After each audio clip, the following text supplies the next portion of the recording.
अल्लाह बहुत है। चाचा आप भी ना इतनी सी बात के लिए किसी को बुलाने की क्या जरूरत है, मैं मल देती हूँ, लाइए। नहीं नहीं बेटा तुम नहीं। चाचा मेरी अम्मी के पीठ में भी दर्द होता था तब मैं ही मरहम लगाती थी, लाइए दीजिए। नहीं नहीं रजिया नहीं। आप चुप करके लेट जाइए, मेरी अम्मी कहती है मेरे हाथों में ना जादू है, अभी ठीक हो जाएगा, लाइए आइए आप लेट जाइए, आइए। ठीक है तुम कहते हो तो। संभालिए संभालिए, आराम से।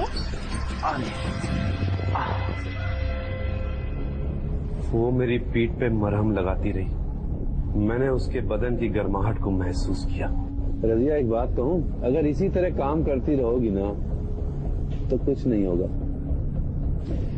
दरअसल तुम्हें कोई ऐसा चाहिए जो तुम्हारी अम्मी और तुमको दोनों को यहाँ अपने पास रख सके। हाँ ना, अम्मी भी यही कहती है कि जल्दी से शादी कर ले, पता नहीं क्यों अम्मी को लगता है मैं कोई हूर की परी हूँ और कोई शहजादा आके मुझे ले जाएगा, पर वो समझती ही नहीं है कि मैं बर्तन मांजने वाली हूँ और पढ़ी लिखी भी नहीं हूँ।